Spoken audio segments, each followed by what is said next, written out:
Good morning students. अब हम देखेंगे आपका नेक्स्ट चैप्टर जो कि है chapter 3 two stories about flying. ये फर्स्ट फ्लाइट बुक का ही है।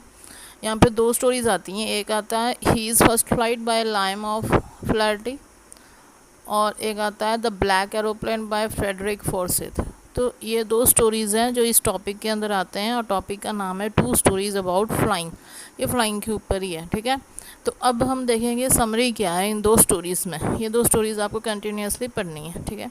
So let's start with the first story, that is the two stories about flying summary in English. The story of his first flight, जो पहला chapter है first flight, उसमें क्या है, it is based on a young seagull. एक young seagull होता है, एक पक्षी होता है, who is afraid to fly, और वो काफ़ी डरता है उड़ने के लिए, because of distrust on its wings. उसको अपने विंग्स के ऊपर ट्रस्ट नहीं होता, क्योंकि वो एक छोटा बच्चा होता है और उसको डर लगता है कहीं अगर मैं उड़ूंगा तो मेरे विंग्स मेरा साथ छोड़ देंगे तो मैं गिर जाऊंगा।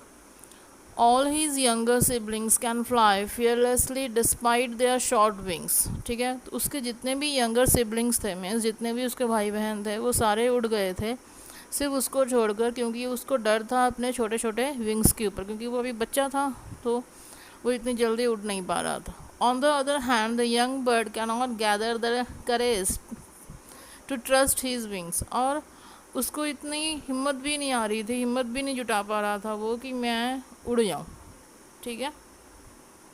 तो वो इतनी हिम्मत भी नहीं जुटा पा रहा था कि उसको ट्रस्ट नहीं हो रहा था अपने विंग्स के ऊपर कि मेरे विंग्स मेरा साथ देंगे या नहीं। He always becomes afraid when coming forward to the brink of the ledge and attempting to fly. और जब भी वो लेज के ब्रिंक में, मीन्स जो जहाँ पे वो बैठा था ना, लेज होती है लकड़ी, तो जहाँ जिस पहाड़ में वो बैठा था उसके जब बिल्कुल कोने में जाके, brink means at the edge of the ledge, okay, तो बिल्कुल कोने में जाके वो जब खड़ा होकर उड़ने की कोशिश करता था तो वो फिर से डर जाता था कि, और वो घबरा जाता था कि नहीं नहीं मैंने नहीं उड़ना है, मेरे विंग्स मेरे साथ नहीं देंगे, मैं गिर जाऊँगा, ठीक है। क्योंकि नीचे बहुत बड़ी नदी होती है और वो पहाड़ के बिल्कुल ऊपर बैठा होता है। ही always becomes afraid when coming forward to the brink of the ledge and attempting to fly. His mother and father come around calling him, और उसके मम्मी पापा उसको बार बार बुलाते थे कि तुम आ जाओ, and threatening him starve on the ledge unless he flies।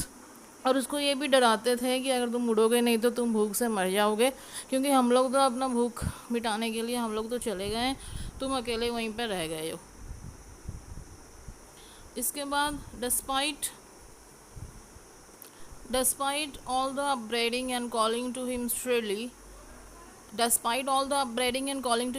he could not move। और जितना मर्जी उसको कोई बुला ले, जितना मर्जी उसको कोई धमका ले, जितना मर्जी उसको कोई डरा ले, पर उसने मूविंग नहीं शो की। All day long he watches his parents fly with his siblings and teaching them how to skim the waves. और सारा दिन वो वहीं पर बैठा रहा, ये देखता रहा कि किस तरह से उसके पेरेंट्स उसके भाई बहन को सिखा रहे हैं कि किस तरह से हमने वेव्स को तोड़कर किस तरह से आगे बढ़ना है। मीन्स अगर जैसे हवा ज़ोर से आती है या जब नदी में वेव्स आते हैं, ठीक है, तो किस तरह से वो वेव्स को हम काट कर आगे बढ़ें। तो ये चीज़ें उसके पेरेंट्स उनके भाई बहन को सिखा रहे थे, और वो सारा दिन बैठकर वहीं पर भूख से प्यास से मर मर के वो सारा कुछ देख रहा था, बट वो अपनी हिम्मत नहीं जुटा पा रहा था कि वो भी वहाँ पे जाए और उनके साथ खेले। क्यों? क्योंकि वो डर रहा था, उसके विंग्स बहुत छोटे थे, ठीक है, बिल्कुल नया बर्ड था वो। One day the whole family flies to a big plateau and on the opposite cliff the seagull is sitting hungry.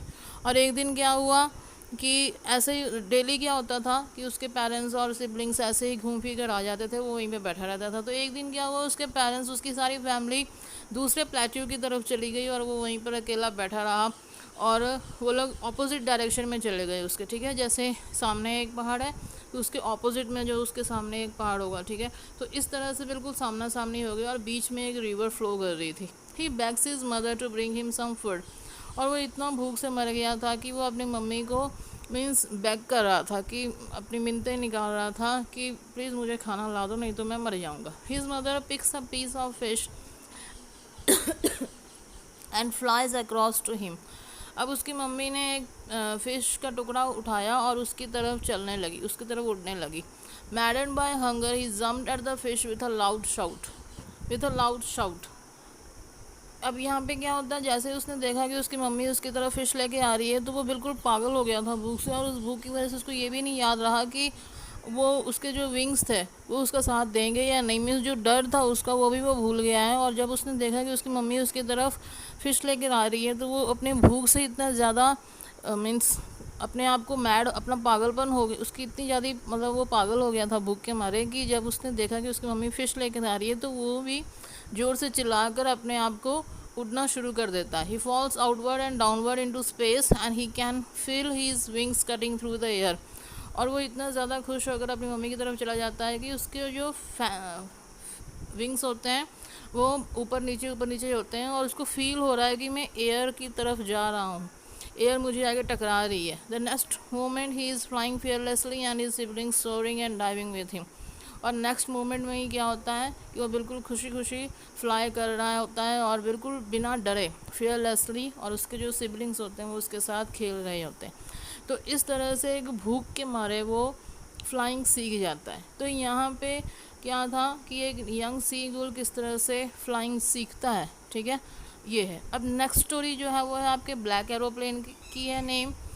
अब ब्लैक एरोप्लेन में क्या बताया जाता है, इट इज़ अ पायलट, यहाँ पे एक पायलट होता है who elaborates on his misjudgement and how it creates problems. और वो अपनी ही जजमेंट को गलत बताकर किस तरह से खुद ही प्रॉब्लम में फंस जाता है, इसके ऊपर में ये यहाँ पे डिस्कस किया गया है। In the lesson the pilot is flying from Paris to London and dreams about the holiday with his family. तो यहाँ पे वो जो पायलट है वो पेरिस से लंदन जा रहा है और वो अपनी फैमिली के साथ एक हॉलीडे पे जाना चाहता है, सोच रहा होता है, ड्रीम कर रहा होता है। He is flying over a city and thinks about the tasty breakfast after landing. और वो एक सिटी के ऊपर से गुजर रहा होता है और वो सोचता है कि अगर मैं यहाँ पे उतरूँगा तो मैं एक बहुत अच्छा ब्रेकफास्ट करूँगा। After crossing Paris he gets a look of the dark cloud signifying the upcoming storm. और जैसे ही उसने पेरिस क्रॉस किया उसने क्या देखा कि काफ़ी काले बादल उसकी तरफ घेरे पा रहे हैं, मीन्स काफ़ी स्टॉर्म आ रहा है उसकी तरफ। signifying the upcoming storm. For the sake of safety, he should turn back to Paris, but he decided otherwise. अब उसने कहा कि मैं सेफ्टी के लिए मैं वापस पेरिस चला जाता हूँ, बट वो कुछ डिसाइड नहीं कर पा रहा है कि मैं क्या करूँ। To fulfil his dream of a holiday he risk the life of passengers and heads the plane into the storm. और वो अपनी ड्रीम को पूरी करने के लिए उसने अपनी हॉलीडेज़ को मीन्स एंजॉय करने के लिए उसने क्या किया, वापस ना जाकर उस पैसेंजर्स की लाइफ के साथ रिस्क लेकर अपने आप को उसका सामना किया उस स्टॉर्म का, ना कि वो पीछे मुड़कर वापस पेरिस चला गया, ठीक है। तो इस तरह से ब्लैक एरोप्लेन में एक पायलट की लाइफ के बारे में बताया गया है। Everything gets dark and all the instrument stop working. और बाद में क्या हुआ, जैसे जैसे वो अपनी फ़्लाइट को लेके आगे बढ़ रहा है तो अचानक आगे जाके सारा कुछ डार्क हो चुका है और सारा कुछ काम करना बंद कर चुका है, उसका जितने भी इंस्ट्रूमेंट्स थे। He lost control of the plane and the hope of their survival becomes bleak। और उसके बाद वो अपने जो एरोप्लेन का जो कंट्रोल था वो भी उसने गंवा दिया और उसको कोई उम्मीद नहीं रही अब कि वो लोग बच जाएंगे। The very less amount of fuel is left and the pilot starts panicking in the situation। और बहुत कम फ्यूल रह गया है, मीन्स तेल भी ख़त्म हो चुका है और वो जो पायलट है वो अब डरने शुरू कर दिया है कि अब मैं क्या करूँगा, मैं किस तरह से पैसेंजर्स को लेके जाऊँगा। Suddenly he sees another plane flying next to him through the storm. अब उसने क्या देखा कि एक दूसरा प्लेन उसके साथ आ रहा है, मीन्स एक दूसरा एरोप्लेन उसके साथ आ रहा था, एक दूसरा एरोप्लेन वहीं पे उसने देखा। The pilot turns his planes to the north in order to follow the strange aeroplane. उसके बाद उस पायलट ने क्या किया, नॉर्थ डायरेक्शन की तरफ अपना प्लेन कर लिया बस उस एरोप्लेन को फॉलो करने के लिए, क्योंकि उसको सामने तो कुछ दिख नहीं रहा था, उसका रैडर भी ख़राब हो गया था, सारा कुछ ख़राब हो गया। तो उसको ऐसा लगा अब जो ये एरोप्लेन है मैं उसको ही फॉलो करता हूँ। The pilot starts fighting again as the fuel is getting low. और वो जितनी जल्दी हो सके वो अपने एरोप्लेन को लेकर जाना चाहता था क्योंकि वो डर रहा था क्योंकि फ्यूल जो है वो ख़त्म होने लगा है। The anonymous pilot guides them out of the storm and disappears. और अचानक वो क्या देखता है कि वहाँ पे जो एरोप्लेन होता है जब वो उस तूफान से गुजर जाता है, ठीक है, तो अचानक वो एरोप्लेन जो तो वैनिश हो जाता है, गायब हो जाता है कहीं पर, ठीक है। वो सब तरफ देखता है, वो एरोप्लेन वहाँ पे उसको दिखता नहीं है। After landing the pilot asks about the other plane but is left in the shock to know that there was no other plane in the sky except his. और जब वो उसको पूछता है फिर जब वो उतरता है अपनी लंदन जाके, तो वहाँ पे वो पता करता है, लैंडिंग होने के बाद पता करता है कि जो दूसरा एरोप्लेन था वो कहाँ चला गया, मीन्स उसने कहाँ पे जाना था, ताकि वो उसको जाके थैंक्स बोल कर आ सके कि जिस तरह से उसने उसकी हेल्प की है। तो जब उसने पूछताछ की तो वहाँ से पता लग रहा है कि वहाँ पे कोई एरोप्लेन था ही नहीं, बस उस आसमान में सिर्फ उसका एक अकेला एरोप्लेन ही था। तो अब वो डर जाता है कि ये क्या हो गया, ये कैसे हो सकता है कि मैंने तो खुद देखा था कि वहाँ पे एरोप्लेन है, फिर अचानक वो वहाँ से वैनिश कैसे हो गया। मतलब यहाँ पे क्या बताया जा रहा है कि उसकी एक दिल की इच्छा थी जिसको उसने पूरा करने की कोशिश की, बट उसको आगे एक हेल्प मिल रही है। और वो किस तरह से हेल्प मिल रही है, जो आगे चल कर उसको पता लग रहा है कि ऐसा कुछ था ही नहीं, उसकी अपनी सोच ही थी वैसे। तो यहाँ पे हम कंक्लूजन क्या करें दोनों स्टोरी में। पहले स्टोरी में हमने ये कंक्लूड किया है, the first part of the story teachers us that the inner strength of the person is always helpful in overcoming difficult situation. अब हमारी जो अपनी स्ट्रेंथ है, इनर स्ट्रेंथ, अगर हमारी सेल्फ कॉन्फिडेंस है, हमारी सेल्फ स्ट्रेंथ है, तो हम किसी भी तरह की सिचुएशन को कॉप अप कर सकते हैं, किसी भी तरह डिफ़िकल्ट सिचुएशन के साथ हम लड़ सकते हैं, ठीक है, अपनी हेल्प कर सकते हैं ताकि हम उस डिफ़िकल्ट सिचुएशन से बाहर आ सकें। और दूसरी स्टोरी हमें क्या बताती है, while the second part teaches us that we should not risk the life of others to fulfil our dreams, कि हम दूसरों की लाइफ के साथ खेल कर अपनी ड्रीम्स को पूरी ना करें, अगर करना है तो हम खुद अपनी तरीके से करें। Okay, thank you.